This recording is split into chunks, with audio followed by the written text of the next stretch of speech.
Herzlich willkommen zurück zu Sailing Sea Tramp.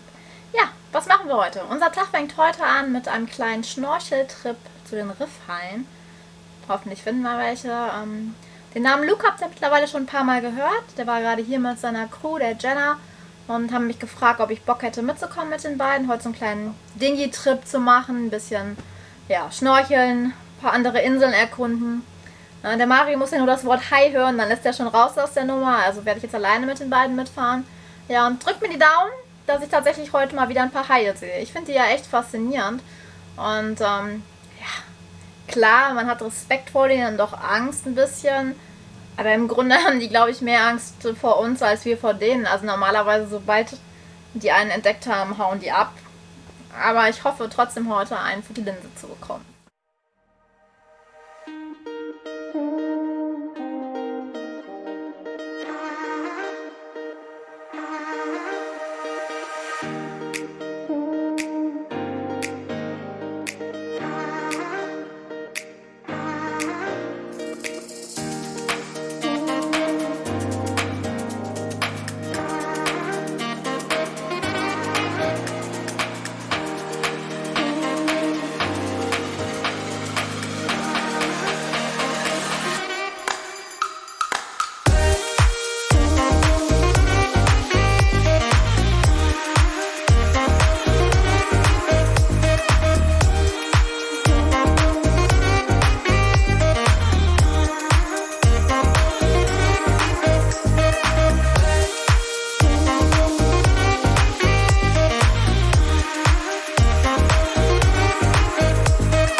Pretty cool. Nice sand.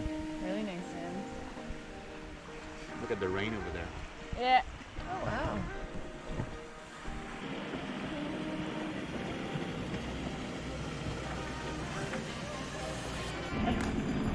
Let's go have fun. Let's have discover another island. A free island. Free Island.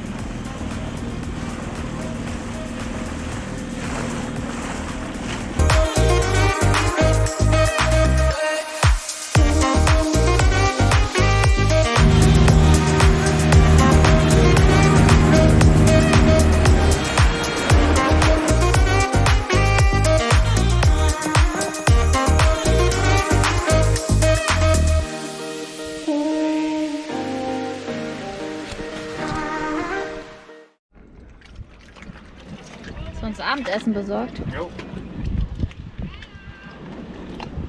Allerdings nicht selber gefangen, aber das sieht doch nett aus.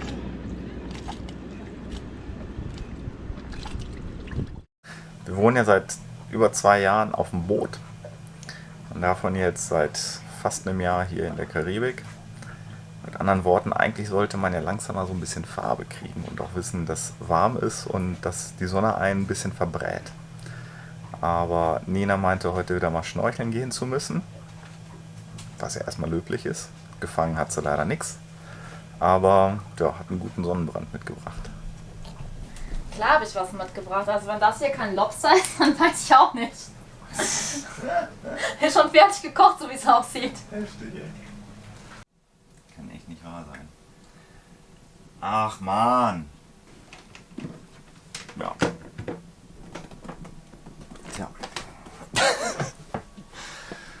Ja, wenn es läuft, dann läuft's. Ich habe jetzt vorhin neue Servicebatterien bestellt, 4 Stück für knapp 2.300 Euro. Jetzt ist die Starterbatterie auch hin.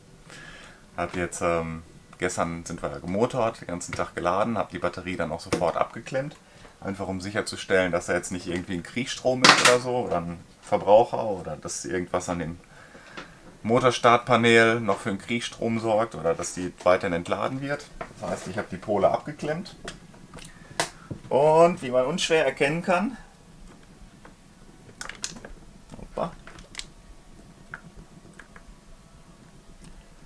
hat die Batterie trotzdem nur knapp 11 Volt, also etwas weniger. Wie gesagt, obwohl da jetzt nichts dran war die ganze Nacht. Gestern Nacht war sie noch bei 13,3 oder gestern Abend, als wir angekommen sind. Mit anderen Worten hat sich das mit der Starterbatterie auch erledigt. Der Haken an der Sache ist, wir sind jetzt hier auf den San Blas und ich würde schon gerne zügig eine neue, zumindest eine Starterbatterie bekommen, weil jetzt so mal eben spontan losfahren ist auch nicht. Ich meine, wir können jetzt den Generator zwar anmachen, damit wir wieder ein bisschen laden und dann den Motor starten können, aber jetzt um irgendwie spontan von hier wegzukommen, weil irgendwie Windshift ist oder weil der Wind zunimmt, haut das nicht so ganz hin. Ich meine, jetzt für Improvisieren werde ich mal die Batterien umkabeln, sprich werde eine von den Servicebatterien nehmen, in der Hoffnung, dass sie noch genug Saft hat, um dann morgens einmal den Motor anzuschmeißen. Ja, jetzt heißt es improvisieren und zusehen. läuft, dann läuft's. Ja, zusehen, dass wir schnell irgendeine. Ich meine, okay, jetzt mit der Starterbatterie mache ich mir nicht so den Kopf. Das ist ja eine Standard-Autobatterie. Denke ich mal, werden wir schon in Cologne irgendwas kurzfristig bekommen. Aber wie gesagt, hätte ich mir jetzt auch anders vorgestellt. Spaß machen lassen!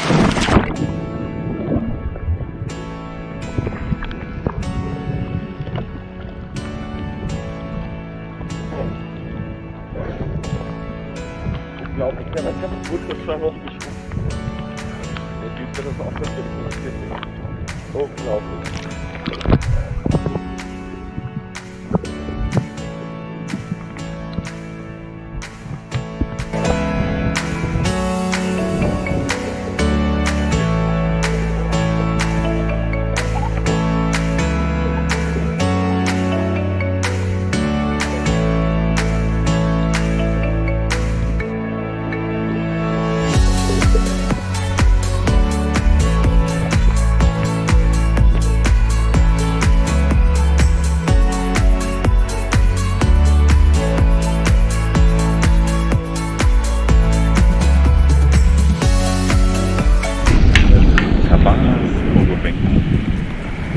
Hinter uns sind so ein paar Hütten, dahinter die hier quasi als Hotel. Da vorne wird dann neu gebaut.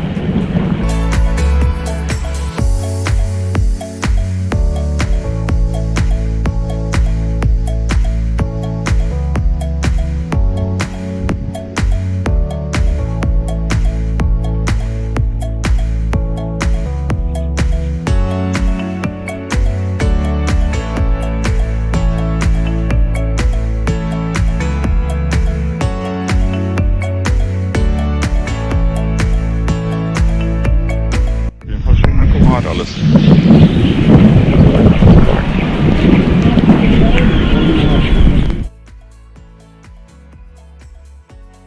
Ja, nachdem ich von hinten aussehe wie ein kleiner Hummer, sind wir gestern Abend noch mit dem Luke zusammen an den Strand gefahren und haben ein kleines Lagerfeuerchen gemacht. Und hier auf Chichime ist auch so ein Ferienressort, wo halt Backpacker für 2-3 Tage immer mal wieder absteigen und Urlaub machen, um das Gefühl von einem Inselurlaub im Paradies zu bekommen. Naja, wie auch immer, da waren noch 2 deutsche Backpacker dabei, Steffi und Micha. Und die waren mega sympathisch, wir haben uns mega lange unterhalten und die haben uns ein bisschen so ihre Reisegeschichte erzählt. Die waren jetzt sehr lange in Kolumbien unterwegs. Ja, auf jeden Fall war der Ursprungsplan von den beiden, dass sie mit einem Boot von Kolumbien nach Panama fahren wollten. Aber ja, es kann halt doch sehr rau werden und die waren sich nicht so sicher, ob der Magen von den beiden das wirklich mitmacht. Und sind halt dann doch rüber geflogen. Ja, auf jeden Fall haben wir den beiden angeboten, weil wir heute sowieso kurz rausfahren müssen. Der Wassertank ist leer, wir müssen den Watermaker anschmeißen.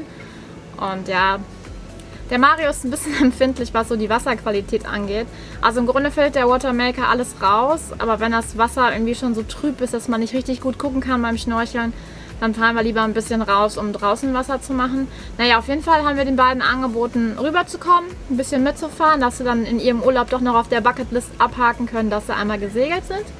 Ja, okay, nicht gesegelt, aber auf dem Segelboot gewesen sind. Ja, und jetzt kommen die beiden gleich und dann geht's los.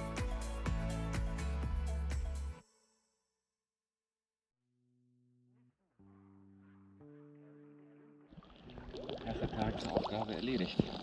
Beziehungsweise ist ja schon fast eine Wochenaufgabe geworden. Einmal zu der anderen Insel zu schwimmen. Boah, ist das warm, das Wasser. Alter Falter. Ich finde das krass, wie flach die Inseln hier alle sind. Wir sind jetzt hier immer noch auf den San Blas-Inseln, auf Chichime. Und ja, man sieht die ganzen Inseln, die sind ja irgendwie nur einen halben, dreiviertel Meter über Meeresspiegel. Und hier sieht man echt super, dass der ganze Sand ja eigentlich nur von dem Wurzelwerk festgehalten wird. Von dem Wurzelwerk, den Palmen, das Äffchen-Netz. Nee, die gehören ja jemandem.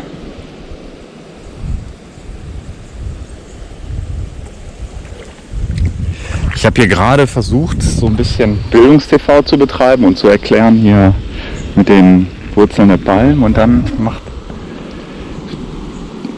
das möchte mir die Aufnahme. Ich weiß, nur Spaß. Das ist echt krass, ne, wie flach die sind. Mhm.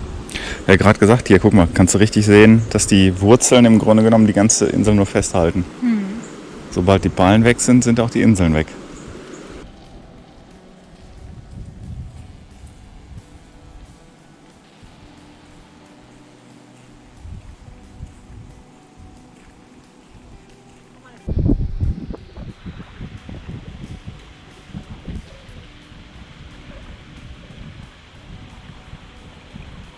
Mit den Palmen sieht das schon idyllisch aus.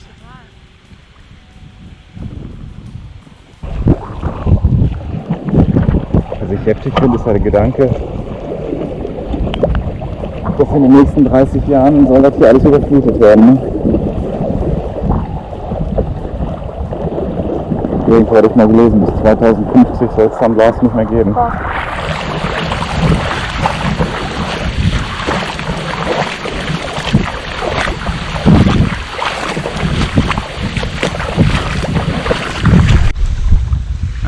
Dann so die Überbleibsel von so einem lokalen Scheiterhaufen,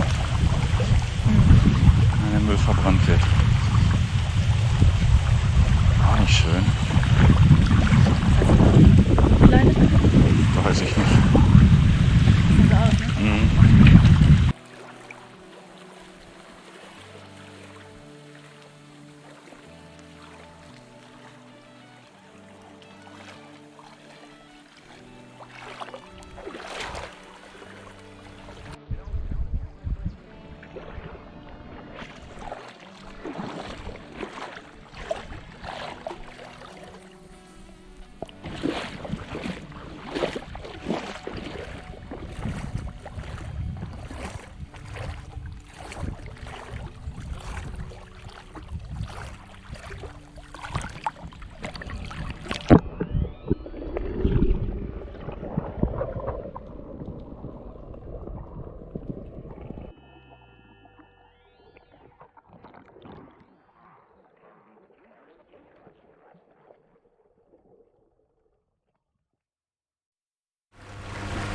Eure Galionsfigur. Genau. Haben die nicht normalerweise Brüste und so? Das ist ein Gerücht. Seefahrer waren die meisten waren noch alle schwul. In der Mangelung von Alternativen. So. Man muss nehmen, was da ist.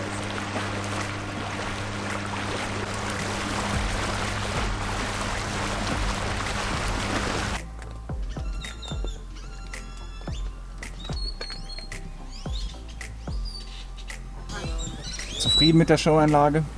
Ich habe schon gesagt, das liegt ja nur daran, weil sie an Bord sind. Ja. Sie bringen Glück. Ja, vielleicht müsst ihr dann wirklich bleiben, dass wir noch die Delfine irgendwie organisiert kriegen. Kommen morgen noch die Delfine dazu. Wir müssen die Bestellung einfach ein bisschen früher abgeben, also damit die auch wissen, wo die hinkommen müssen und so. Es ist einfach Hammer. Das ist voll geil. Das ist auch um das Boot rumschwimmen. Also wenn man im Wasser ist und man die beim Schnorcheln trifft, das eine. Aber dass du jetzt so gechillt seine Runden hier dreht, mega geil. Und ganz ehrlich, was für ein Sonnenuntergang heute. Ich meine, heute, mehr geht heute nicht. Ja, ich glaube auch. Okay, Delfine sind auch abgehakt.